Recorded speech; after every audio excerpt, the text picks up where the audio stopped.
между Джорджем Клуни в 30 и Тимоти Шаломе я выберу Тимоти Шаломе, потому что жизни в нем кажется, что явно больше. У нас сейчас красота очень сильно завязана на молодость, и с этим нужно постепенно прощаться. Важно быть, наверное, классной, яркой, харизматичной. Нужно уметь находиться в кайфе от самого себя, от своего окружения, от жизни. Кайф должен быть в тебе as it is. Ты просто перевела на свой зумерский.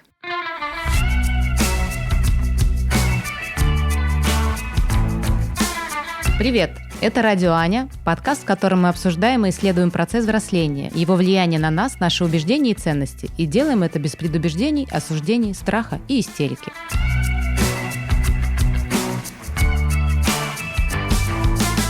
Сели мы на новогодних каникулах с матушкой выпивать бутылочку просекко с утра.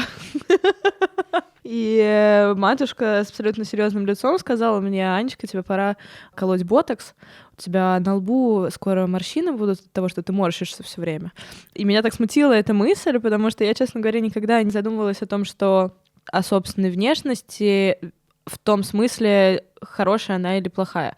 Мне всегда с детства говорили, что я как бы красивая девочка, и поэтому для меня это была данность, которую не нужно было корректировать.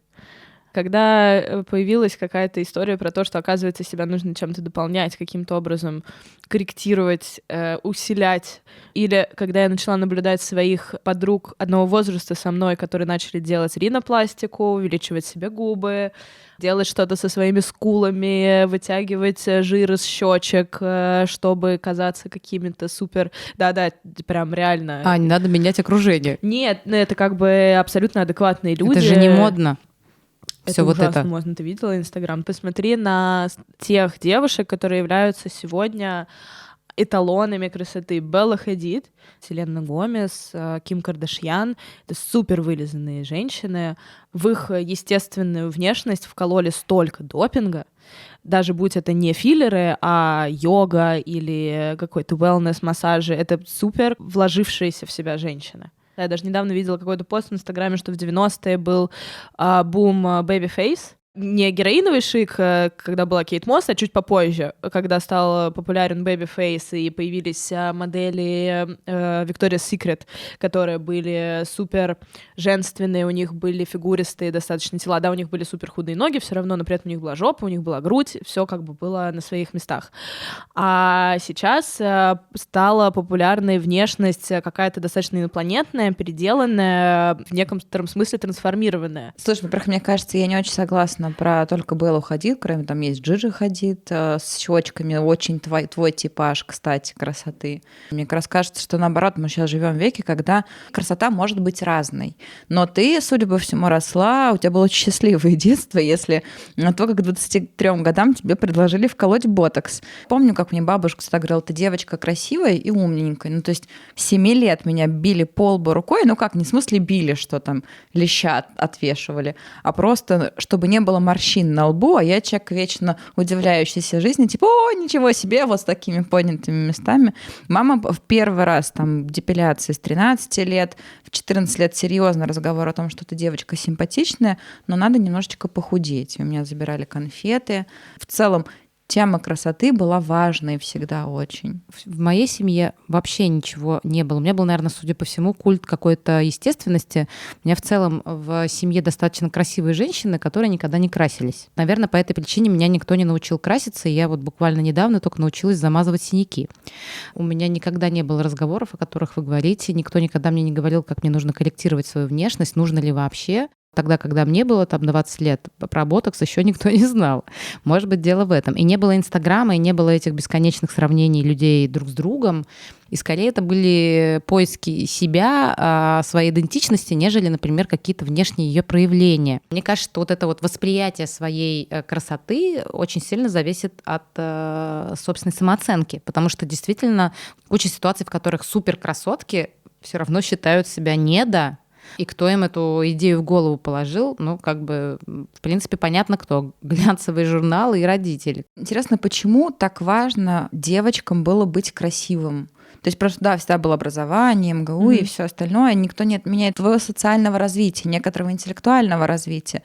Но, тем не менее, тема красоты всегда была на первом месте, потому что это было каким-то априори очень важным ресурсом, благодаря которому ты получаешь все остальные привилегии в жизни.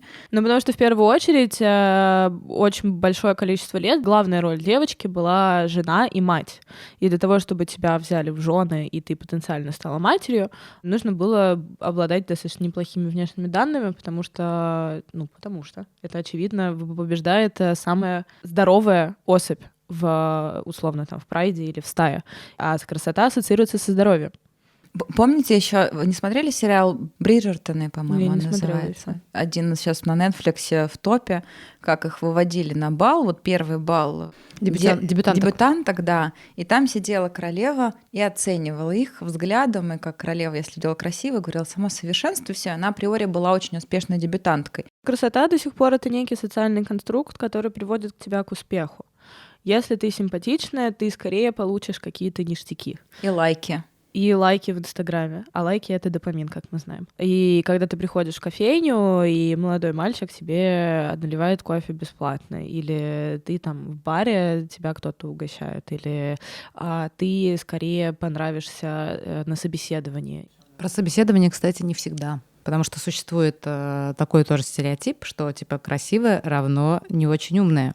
Ну, на мой взгляд, это немножко уходящая история про то, что красивая равно не очень умная. Мне очень нравится приводить примеры про жен олигархов, потому что если раньше женой олигарха была просто женщина в красивом платье с декольте и классной округлой попой и грудью, то сегодня идеальный пример жены олигарха — это Даша Жукова, которая открывает гараж, становится патроном всех художников на свете, меценатом, занимается образованием, дико раскручивается в интеллектуальной сфере, и все дико ей респектуют. И современный мужчина успешный как будто бы уже хочет не просто красивое тело рядом с собой, но в том числе и какую-то интеллектуальную активность. Учитывая, что женщина, а теперь еще женщина может быть красивой в достаточно, давай скажем, позднем возрасте, я понимаю, что это, конечно, попахивает эйджизмом, но тем не менее, там, например, секс-терапевт из Sex Education потрясающей красоты, даже мой муж сказал, вау. Ты смотришь на нее, ты понимаешь, что она получает удовольствие от жизни, то, как она двигается, как она играет. У нее яркая, насыщенная жизнь, и ты забываешь абсолютно о том, что ей 52 года. А это то, что как раз обычно свойственно молодости. Даже не столько гладкое лицо, сколько вот это вот стремление жить. И если мы сейчас живем до 80 лет минимум, то кому хочется жить и в любом возрасте, соответственно, все равно оставаться красивым и ярким. Все критерии красоты были разработаны на тот момент, когда человечество жило сильно меньше.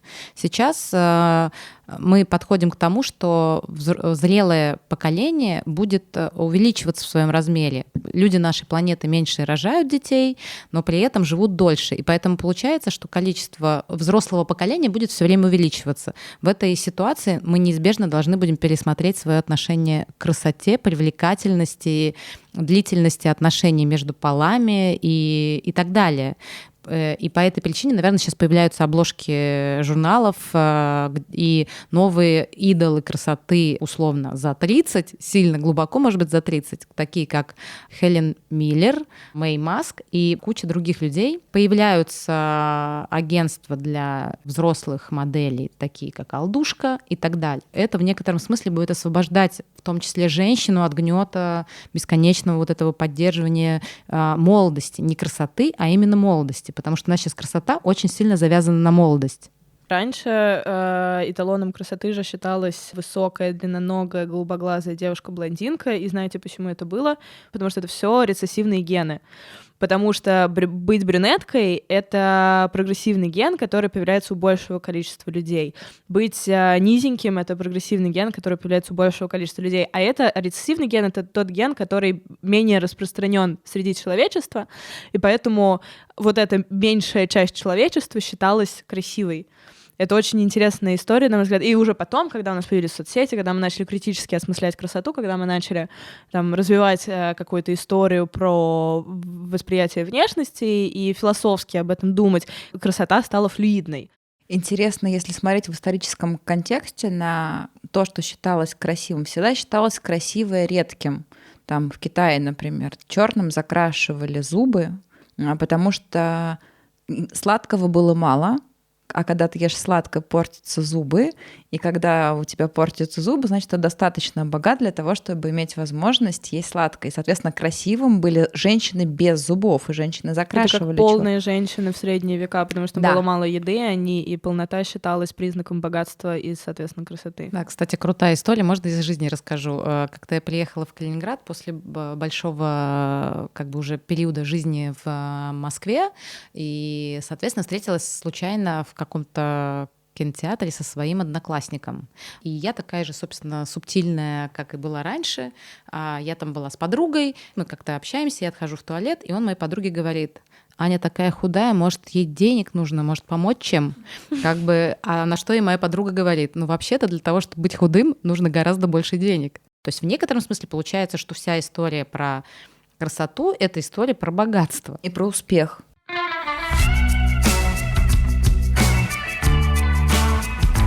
Я сейчас читаю книжку Сью Джонсон, которая называется «Обними меня крепче». И она говорит, что базовая наша потребность — это потребность в доверительных, близких отношениях.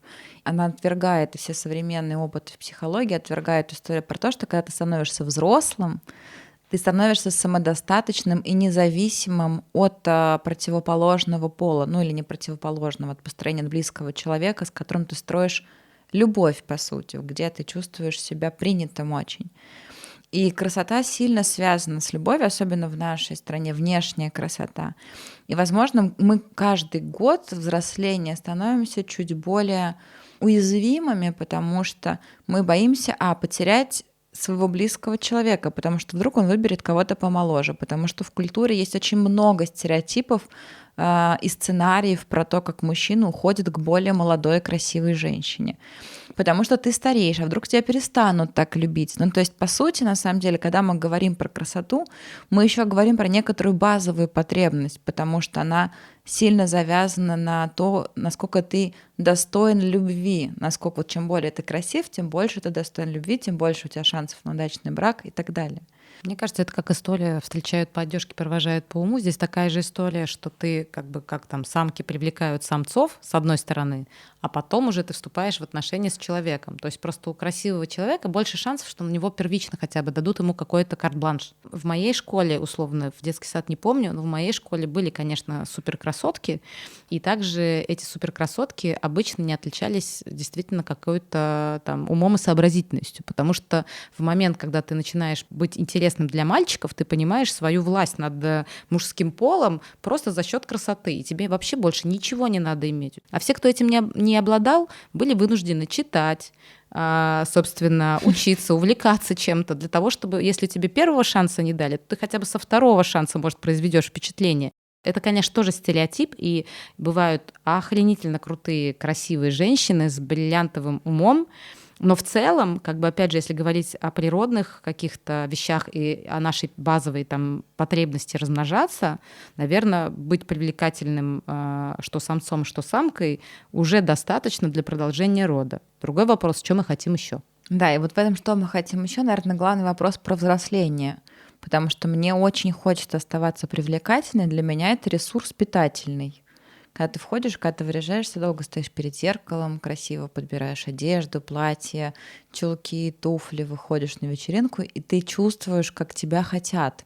И мне, например, страшно, откровенно, что с возрастом я буду терять это, потому что, казалось бы, типа мужчины моего возраста будут по-прежнему хотеть молодых, а я хочу, чтобы они хотели меня, а не молодых. Вопрос, какие мужчины ты хочешь, чтобы продолжали тебя хотеть? Потому что те мужчины, которые хотят в 50 лет 20-летних девочек, мне кажется, это... Ладно, окей, если это умная 20-летняя девочка, с которой есть о Типа чем тебя? поговорить. С которой есть о чем поговорить с высоты там 50-летней зрелости, то, как бы, да, это, наверное, обидно. Но если это какой-то просто чувак, который повелся на задиристость молодости, Зачем тебе нужен, чтобы тебя такой пацан хотел? Я, кстати, понимаю мужчин 50-летнего возраста, которые начинают использовать эликсир молодости через молодых подружек, потому что там, в этом возрасте ты понимаешь, что у тебя может быть уже там рядом партнер, который не выдержал жизни условно и превратился в какого-нибудь там, не знаю, безобразного дикобраза, не внешне, внутренне, в большей степени, там, пилющий, еще какой-то. Даже дело не в этом. Человек может просто устать от такой жизни. Я нравлюсь взрослым мужикам. Я не знаю, почему. Ну, то есть я могу представить себе, почему, потому что, наверное, я умная и молодая, но я реально нравлюсь взрослым мужикам. И... Взрослым это сколько? Ну, типа 45 плюс, 50, условно говоря. И я в какой-то момент осознала, что на самом деле это влечение взрослых мужчин ко мне, это синдром Лолиты, и это желание обладать некой красотой рядом с собой. Она не работает как партнерство, она не работает как уважение твоей личности или интерес твоей личности. Это исключительно потому, что мужчины того поколения привыкли обладать женщинами. Это желание просто иметь рядом что-то, что тебе будет приятно.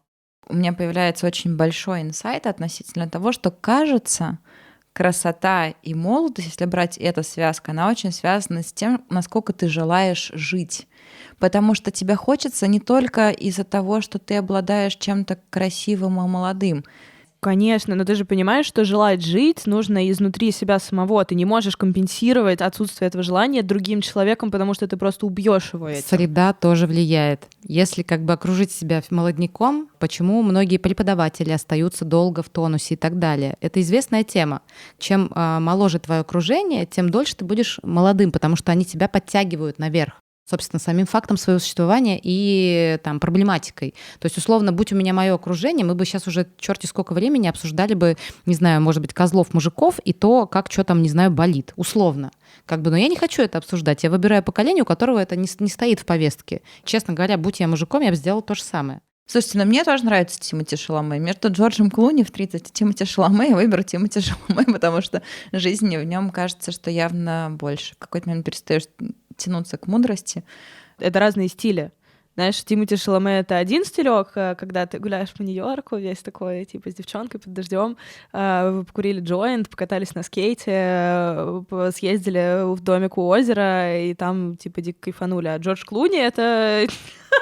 Конкретно особняк. Стереотипы. Если у тебя изнутри нету искреннего, знаешь, то, что в английском называется authentic, желания жизни, жажды жизни, ты не можешь, окружив себя красивыми молодыми людьми, его в себе воссоздать, потому что это все иллюзия, это ты строишь себе декорации театральные, но ты приходишь в театр, чтобы посмотреть пьесу, ты не живешь на сцене. О, как я красиво сейчас сказала. Как красиво и как нежизненно. Потому что ты не знаешь, как это происходит. Как ты можешь об этом судить? Я наблюдаю, анализирую и высказываю свое мнение. Не перестань меня тыкать в то, что я не могу ни о чем судить. Нет, ты можешь судить в рамках своего опыта, по идее. Все остальное и мои такие же суждения — это все проекции наши и наши стереотипы в некотором смысле. Я хотела, кстати, сказать об одном наблюдении, которое я сейчас заметила, что условно там в 20 лет, как ты говоришь, очень хочется, чтобы заметили личность. Да, как бы не согласна на то, чтобы видели в тебе красивую молодую девчонку. А там в 30 с чем-то там, может быть, в 40, возможно, женщине будет очень хотеться, чтобы в ней видели молодую девчонку, и пофиг с ней с личностью. С личностью я как-то разберусь. Тебе хочется, чтобы в тебе видели молодую девчонку, или тебе хочется, чтобы в тебе видели красивую женщину?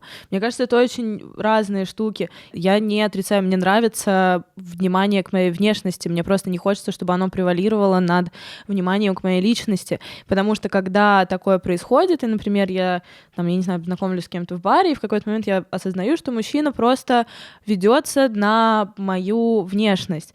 И в этот момент я начинаю чувствовать себя куском мяса, потому что я осознаю, что этому чуваку не важно, кто я такая, чего я добилась, как много усилий я приложила, чтобы стать тем, кем я есть. А я в первую очередь мыслю себя как личность и, наверное, во вторую очередь мыслю себя как внешнюю некую оболочку. Это не умаляет значимости моей красоты, которая мне по-прежнему очень нравится, и в бар я по-прежнему надеваю мини-юбку там или короткий топ или что-то, в общем, как-то себя, потому что мне нравится в это играть, но это все равно не репрезентация меня.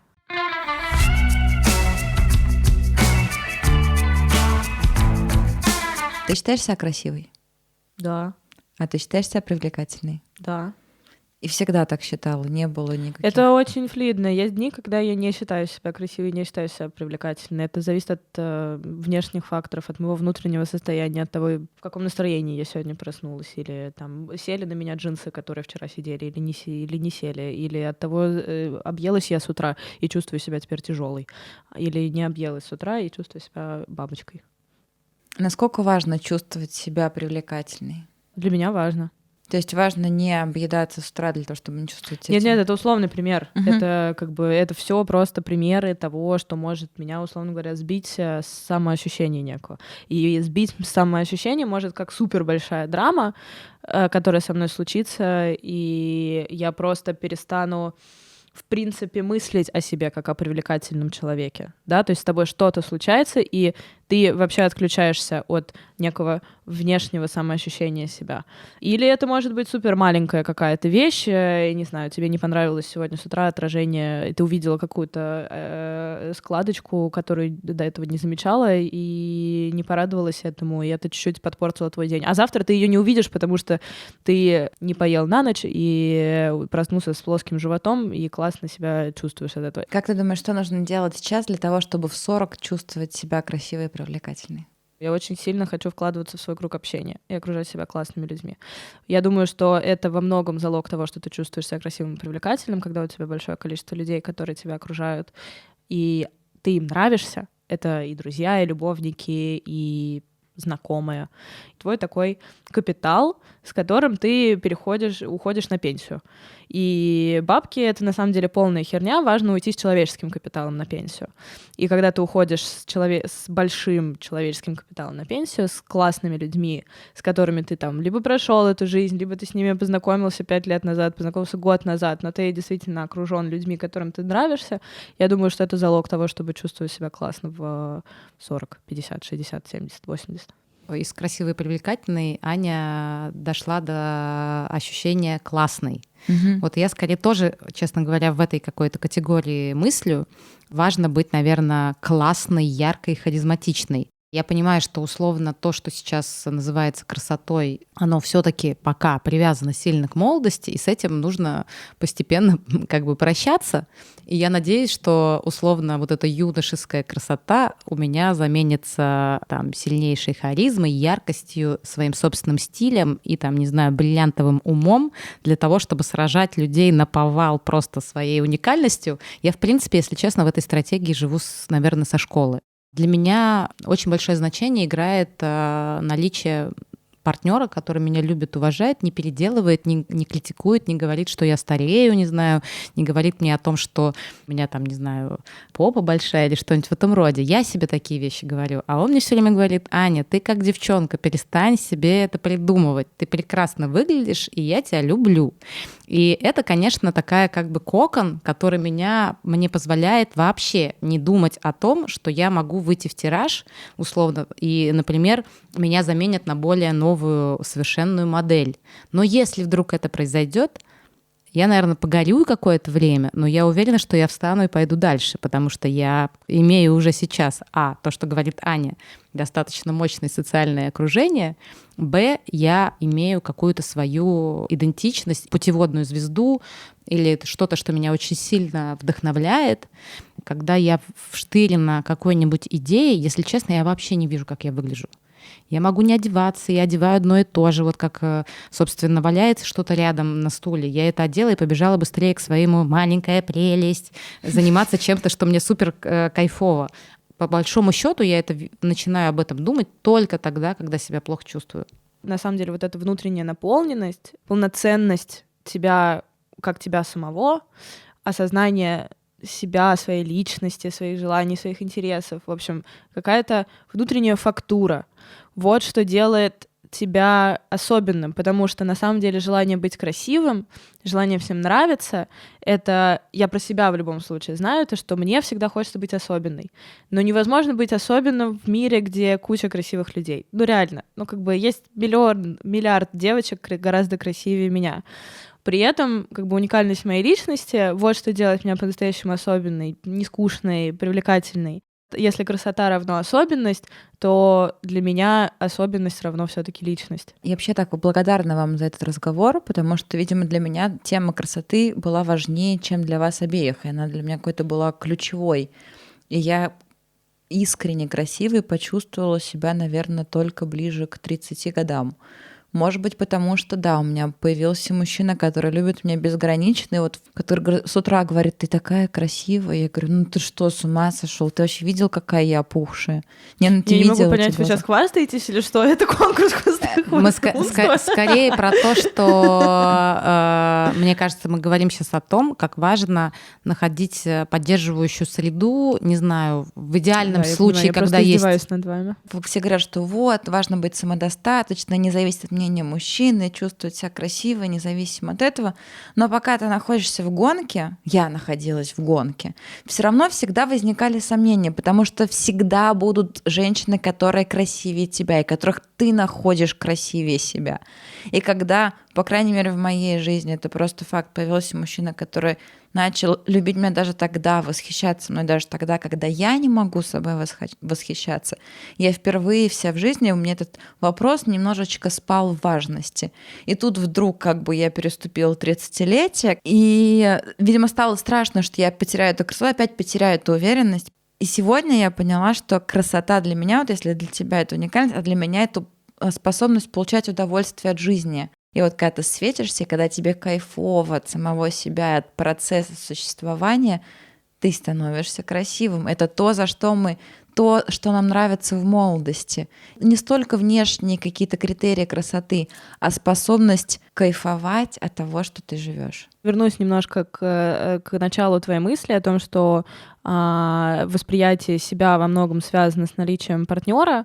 Один из моих любимых сюжетов в какой-то популярной культуре — это в «Маленьких женщинах». Есть прекрасный монолог главной героини, которая была самой феминисткой, не помню, как ее зовут.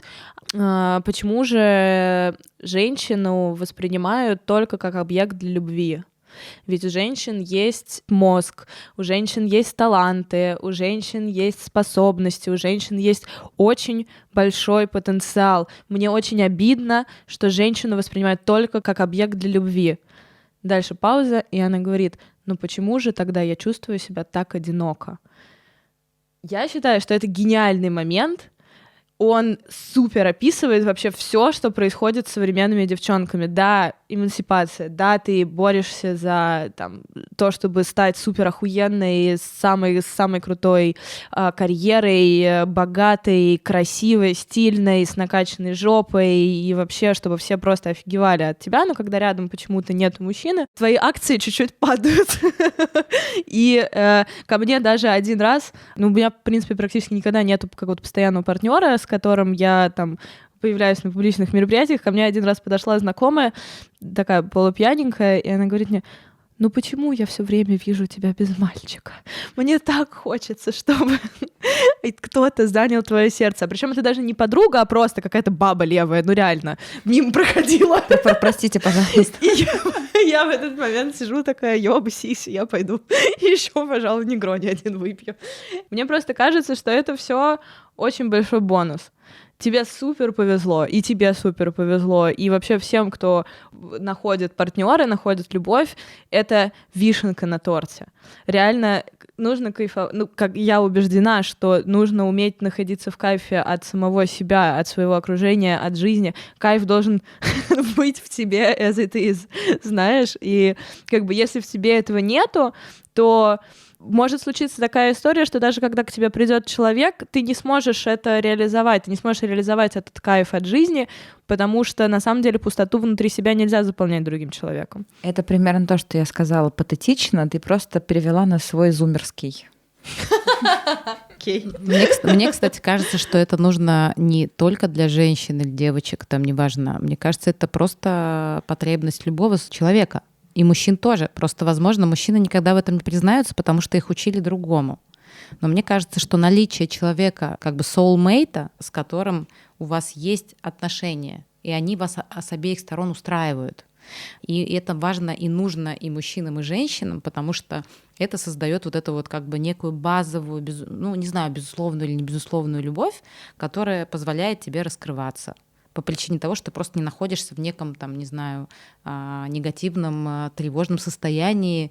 Опять же, если у тебя есть запрос на то, чтобы у тебя была пара обязательно, то, да, наверное, отсутствие пары будет тебя сильно в стресс гонять. А когда ты ее получишь, то ты как-то там подрасслабишься. Но, как показывает практика, тревожные люди находят все равно, чем тревожиться даже в паре. Поэтому, наверное, это не решает всех проблем, как бы. Это как с деньгами, что типа деньги не главное, но с ними проще. Вот то же самое, наверное, и здесь, как будто бы это закрывает какую-то там типа потребность. Да, и ты себя просто чуть-чуть как бы более реализованным начинаешь чувствовать, но не более того. Ну, то есть парность в нашем обществе по-прежнему признак успешности. Учитывая, что у нас пока как бы в стране женщина все равно воспринимает себя в большей степени реализованной только в тот момент, когда она отношения выстроила, а у нас отношения типа выстраиваются до 30-35 максимум в основном, то как бы условно, если ты этого не сделал, ты выпадаешь как будто бы из этого цикла и остаешься одиноким. Это связано с тем, что женщин в России как будто бы больше. Особенно чем старше ты становишься, тем очень много мужчин там условно погибает по той или иной причине. Ну, это, кстати, факт. Это Почему женщины убивают? Нет, это факт. Наркомания, алкоголизм, как бы... По-моему, Россия первая страна в мире по количеству мужских самоубийств. Не первая, но их действительно больше, чем в других странах. Точно, в тройке. Но... По моим ощущениям, мы в некотором смысле, ну, там, пара, или вот то же самое, что вы говорите, там, увидеть, что ты кому-то интересен, привлекателен и так далее, возможно, это всего лишь просто нам, как животным, указывает на то, что у нас есть шансы на то, чтобы, там, не знаю, с кем-то спариться и, как бы, да, и, собственно, произвести потомство, и это значит, что если ты, как бы, если кто-то хочет с тобой произвести потомство, тогда ты становишься вкусной маленькой конфеткой, потому что тебя кто-то может как бы условно как-то за тобой поухаживать, и не знаю, хоть кому-то ты будешь не безразличен. А то в этом мире как будто бы никто никому не нужен, и так хоть кто-то там, ну, а если у тебя еще родители с тобой в классных отношениях, то вообще как бы зашикос. А многие люди же не в отношениях со своими родителями. Тогда у тебя хотя бы своя семья, может быть, ты кому-то нужен. А потом рождаются дети, и тогда ты точно кому-то нужен хотя бы первые 12 лет. А потом он собрался и ушел. Классно, что мы можем использовать наше время и расширять представление о том, как мы можем получать удовольствие от жизни для того, чтобы меньше зависеть от обстоятельств. Но главное — кайф. Чпокаться. И чпокаться. Хорошо. Кайф и чпокаться. Хорошо и много. Вы можете прослушать нашу мантру несколько раз подряд. Кайф и чпокаться, кайф и чпокаться, кайф и чпокаться. Подписывайтесь на Радио Аня на любой удобной платформе. Ставьте оценки и оставляйте отзывы в Apple подкастах, а также рассказывайте о нашем подкасте друзьям, если тема кажется вам актуальной и интересной.